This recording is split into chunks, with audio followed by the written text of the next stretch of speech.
When you check out at the pharmacy, you see the journey from idea to medicine, thanks to our intellectual property system, or IP for short. IP safeguards inventions, like a new way to prevent seizures or lower cholesterol. And IP supports competition from other brands, then lower-cost generics, which are 90% of prescriptions filled in the U.S. Innovation, competition, lower costs, thanks to IP. Learn more at phrma.org/IP works wonders. Your data is like gold to hackers, and they'll sell it to the highest bidder. Are you protected? McAfee helps shield you, blocking suspicious texts, malicious emails, and fraudulent websites. McAfee Secure VPN lets you browse safely, and its AI-powered text scam detector spots threats instantly. You'll also get up to $2 million of award-winning antivirus and identity theft protection, all for just $39.99 for your first year. Visit McAfee.com. Cancel anytime. Terms apply. This is Optimal Work Daily. What doing your core work actually means, by Pullein of Pullein.com. Throughout my working life, I've worked as a hotel duty manager, a car salesperson, a lawyer, and a teacher. Quite a variety of occupations. And a common thread throughout my working life is I've always prioritized my core work first. You see, no matter what work you do, there will always be emergencies, those little things that come up unexpectedly that will throw you off your plan for the day. I suspect starting my working life in hotels was one of the best educational experiences I could have wished for. Whether you worked in reception, the restaurant, the kitchen, or the bar, every day would throw up some sort of emergency, and more often than not, it would not be a single emergency, but a cascade of emergencies, one after the other. The first thing you learn is never panic. Panicking will leave you exhausted physically and emotionally, and you will likely make the wrong decisions. Instead, you stop and decide how best to resolve the emergency. Do you need to do something, or do you inform the duty manager? And if you can do something, do it. After all, the customer comes first. That's the golden rule in hotels. Knowing an emergency will happen, when I started my shift, I always began the same way. When I worked in the bar, my first task was always to make sure we had the right stock on the shelves and in the fridges. If something was low or unavailable, you just knew a VIP would come in and want to order it when the bar was full of customers. So I would do a quick stock take, and if I needed anything, tonic water, ginger ale, or Chivas Regal Royal Salute, I would call down to stores and ask them to send up the required stock. I did that in my first 15 minutes of coming onto shift. If I was doing the day shift, I would ask the chef if there was anything on the menu out of stock. Knowing this before I began my shift helped me prevent any problems with disappointed customers. And if I was doing the day shift, I would also do the required shelf and fridge cleaning first. Leaving that until later in the day meant it would not happen. When I went into car sales, I soon figured out that the best way to improve my sales was to contact customers who had bought a new car 3 years ago. In the UK, as in many countries, cars less than 3 years old do not need a government safety certificate. The hassle of booking your car in for a test and the worry that something expensive needed replacing caused many customers to think about changing their car at the 3-year mark. So I would get the printout from admin every week, and each morning, before anything else, I would call the customers to see if I could interest them in changing their car.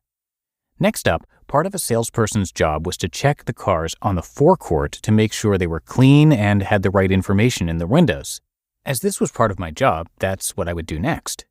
Getting these core tasks done first meant I had the flexibility later in the day to deal with any emergencies that came up. Customers who were not happy with the car I had sold them, problems with orders not being delivered from the factory on time, and delays getting a car through its PDI, pre-delivery inspection. They always came up. And when I began working as a lawyer, I soon found out I needed to review cases that were coming up in the next month. If I didn't do those reviews, something would be missing, and that would create a lot of emergencies. A big part of my work as a lawyer was making sure the right legal documents came in on time and to chase other lawyers if they were being slow. So that's what I did first. Make sure all my current cases were up to date and things were arriving. If they were not, either send the required letter or make the necessary phone calls. Had I left that work to later in the day, the crises of the day would take over and my core work would never get done. In the time sector course, I stress the importance of identifying your core work, the work that you are paid to do. Most of the emergencies that get thrown at us do not form part of your core work unless you work in customer service. So handling emergencies is extra work, and it is that extra work that drains you. It stops you from doing the job you were hired to do. So, finding ways to reduce the risk of emergencies occurring in the first place will help you to stay on top of your work. Once you know what your core work is, the tasks that will give you the biggest impact on your work, you can then prioritize those tasks before you get stuck doing something else. Knowing what you need to do each day before you start will keep you focused on that core work and prevent you being distracted by other noisier voices and urgencies that will pull you away from those core tasks. And for the most part, those emergencies can wait an hour or so. I've found that if I get an emergency email or phone call, all I need is to acknowledge the contact and say, I'll look into it and get back to you later today. 99% of the time, the fact that the person with the emergency knows someone is taking care of it is enough. That task will then go into my inbox, and I will continue to get my core work done. Once my core work is done, I can then turn my attention to the crisis and give it 100% attention and focus. That's a much better mindset to be in, instead of worrying about when you will have time to do the work you're paid to do. That's when panic and stress sets in, and that leads to overwhelm and exhaustion. So if you want to gain control of your day, to be able to make sure you get your most important work done, then take some time to list out your core work, the work that you were hired to do. Prioritize that every day and do it first. Once that's done, you will find yourself in a much better place to handle anything else being thrown at you. You just listened to the post titled, What Doing Your Core Work Actually Means by Pullein of Pullein.com. I can say to my new Samsung Galaxy S25 Ultra, hey, find a keto-friendly restaurant nearby and text it to Beth and Steve. And it does, without me lifting a finger. So I can get in more squats anywhere I can. 1, 2, 3.